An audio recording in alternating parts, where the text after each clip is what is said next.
Hello. So, it's now exactly 2 months since I had top surgery, so I thought I'd do an update. I have been recording what it was like every week, even though I haven't recorded it as a video. So, going back to week 5, the week after my last video, suddenly the burning in my scars stopped. It wasn't burning anymore, but it was incredibly tender still.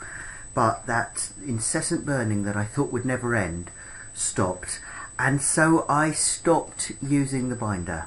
It was really uncomfortable, and you've been using the binder for 2 or 3 years, and then you suddenly have your operation and you think, great, I'm not going to have to use my binder again, and then to go back to your binder is really annoying. I also stopped using the micropore tape. Now this is the micropore tape, which is incredibly sticky and it really hurts to take on and off every day. I started going to taking it off every 2 or 3 days instead, but it's still, there it stuck more, and did really hurt quite a lot. So I stopped using that, even though Mr. Yellen said use it to the end of the roll, but as you can see I haven't.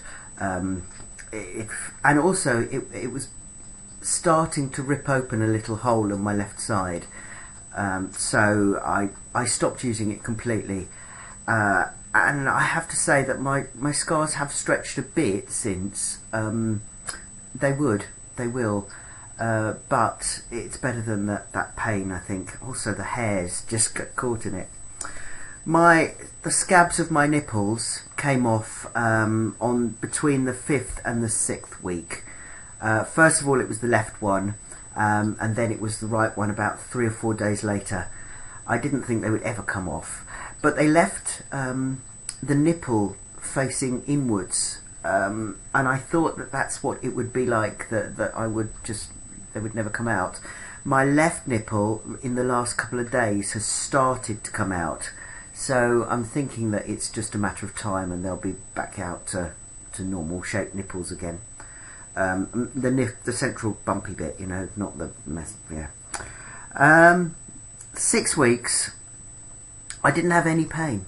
Suddenly there was no pain. It was very slightly tender, but not enough really to be anything. It was great, and it meant that I could sleep on my side, which was lovely to go back to sleeping on my side again. And I was, so 6 weeks. I'm thinking, great, I'll be able to go back to work. Driving down to church, 30-minute drive down to church was fine, and I, to be honest, was getting bored silly. Read so many books, and I just needed that, company and purpose. So I went back to work on the 7th week, which was slightly earlier than I expected to. Tried not to lift the heavy books. It's difficult because sometimes there's not enough people in the office to lift the books for you, and it's not very manly to keep asking people to, women to pick up the books for me. But they're all they're all clucking round me like a mother hen. So if I try to pick up a book, there's somebody there going, no, don't do that. So it's been wonderful to get back to work. I've only been doing 4 days. 4 hours a day for the first week, and it was very tiring by the end. I was surprised. All that driving was quite hard work. I drive down to Brighton 30 minutes and 30 minutes back, and doing that every single day, actually I did start having pains around here. You can just see my cat has just stood on my lap, obviously. So yes, I had sort of pains underneath in the muscles under here and on the top here. It's worse at the end of the week, and in fact my second week, which was last week, I did 10 until 3, and by Thursday it really did hurt quite a lot. I think I'd been lifting too many books as well, but it's worth it just to get back into life, and I was getting quite down. So for my mental health, I needed to go back to work. One disappointing thing, I mean, they've all been fantastic at work. They've all been clicking around, like, as I say, really making sure that I don't overdo it. But there was one person who welcomed me back and sort of made a big deal about having my tits off, and you know how I've lost a lot of weight because my breasts have gone, and it's just, she meant well. I know she meant well, but it was just really annoying that, because I never really considered them to be breasts. I wasn't going for, in my head, I wasn't going for a double mastectomy. I was going for chest reconstruction, which, although is pretty much the same thing, in my head it feels very different. And so to go in and keep being reminded that, you know, it was your breast and your breast and your breast and your breast, and there's all those words all the time, was really quite annoying. And also the person with her that works in the same office, similar age, kept misgendering me, and she had got a lot better, but she kept going, oh, she's back, how great, oh, you know, and not even correcting herself. And I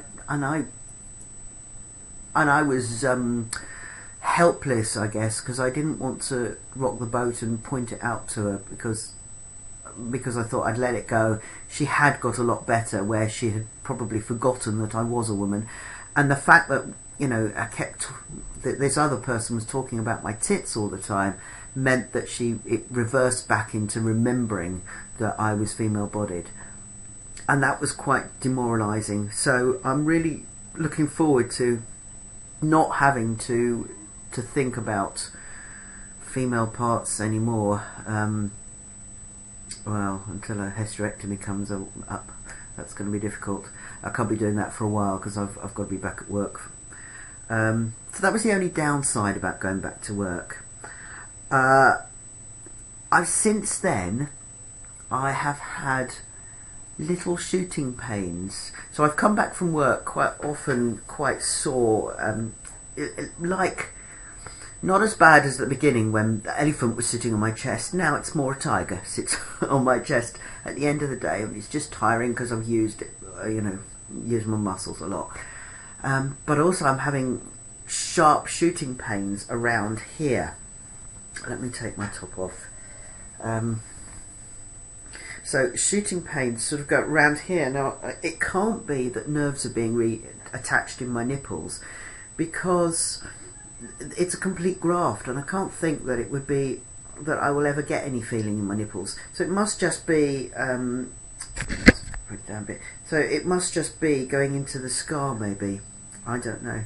I'll give you a closer shot. I'm really, I mean, it's quite, they are quite red and raw, and I'm a little disappointed they are still quite red and raw, but, you know, I am only 2 months, and I know it'll fade. I'm actually twice a day massaging it with some oil. I couldn't afford bio oil, which was a lot more expensive, but I've got recovery oil, which was about half the price, and it's for scars, so I'm hoping that will work.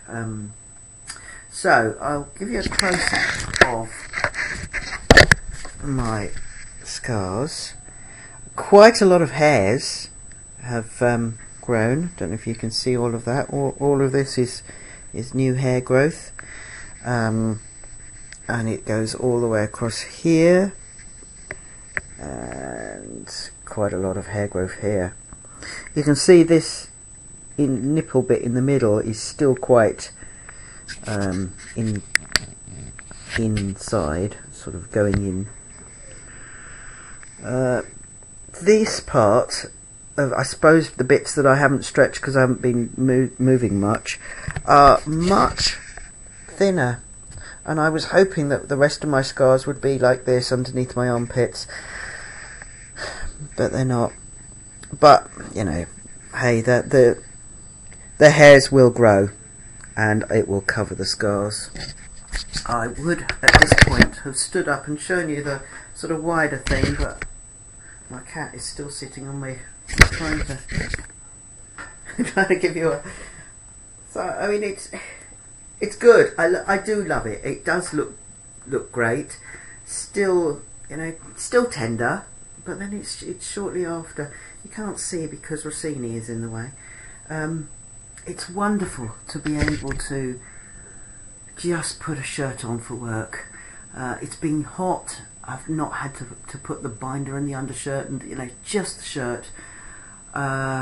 When you go, minor things like when you go to the toilet and you just have to tuck your shirt in and then finish, rather than having to rearrange yourself and tuck your under. It's just palaver.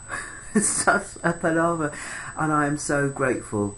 You know, even if the scars never fade and they stay like this, I am incredibly grateful that it's just so much better. Movement. I really have very good movement. I can feel it stretching, but as you can see, I can move wherever. It just slightly stretches, but there's no pain.